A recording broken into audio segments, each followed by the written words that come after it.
No one is coming to save you. Honestly, this is a phrase that I was unable to comprehend until recently. It sounds scary and dark, like some line from a horror trailer. But after all of the thinking I've been forced to do in this state of the world, I realize now that it has a much different meaning. No one is coming to save you. You are alone. Entirely alone. Nobody knows what's happening in your head, and nobody cares to either. We're hardwired to want to reject this. We are social creatures after all. Well, my whole life I've had a severe struggle in making friends. Most of my life has been spent alone. Yet, the harder I've tried to deny my loneliness, the more I've suffered. I thought that surely someone, anyone, would notice my struggle. But no one ever did. It was a self-defeating prophecy. So, at some point, I had to stop waiting for someone to swoop in, to understand me effortlessly, to fix what felt broken inside of me. Because the truth is, no one can do that. And strangely, that realization wasn't crushing. It was freeing. When I let go of the idea that my life was on pause until someone else pressed play, I started actually living. I stopped treating solitude like something to escape and started treating it like a blank canvas.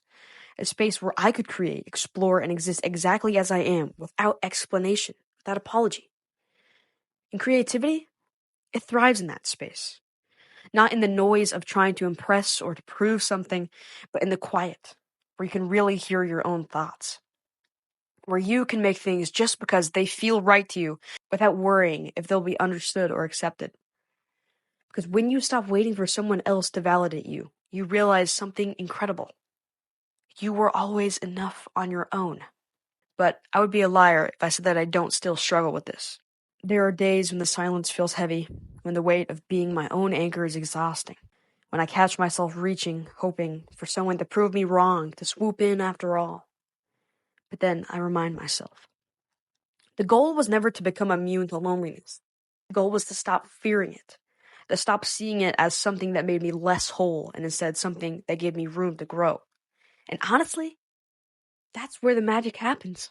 Because the more I spend time alone, the more I realize that solitude isn't emptiness, it's space. Space to dream, to create, to become. And when you embrace that, when you fill that space with things that genuinely light you up, something incredible happens. You stop feeling so alone. Not because other people finally show up, but because you do, for yourself, in ways no one else ever would. So what does it matter that Angela from your biology class went to a party last night? What does it matter that your only friend has started hanging around someone else? What does it matter that you're here and they're there? Because at the end of the day, their lives are theirs and yours is yours. You can spend forever measuring the distance between you and everyone else, wondering why you're not invited, why you're not chosen, or you can stop waiting at the door and start building something of your own. Something real, something that isn't dependent on who decides to stick around or who drifts away. And yeah, that can feel unfair. Like you're the only one who has to adapt, to be okay with being on the outside looking in. But the truth is, the more you try to squeeze yourself into places you weren't meant to fit, the more you shrink. And you're not meant to shrink. So what if instead of asking, why am I not there, you ask, what can I create right here?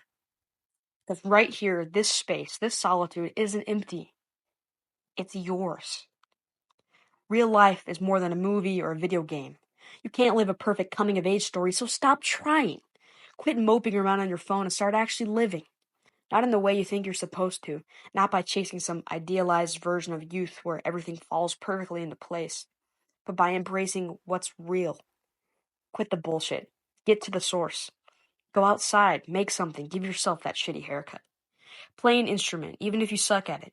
Write something terrible, doodle in the margins of your notebook. Sit on the bleachers alone and people watch. Walk until your thoughts start to get cohesive. It doesn't have to make sense to anyone else, as long as it makes sense to you. Because life isn't waiting for the perfect moment to start. It's happening right now. And you can either be a passive observer, scrolling through everyone else's highlight reel, or you can show up for yourself.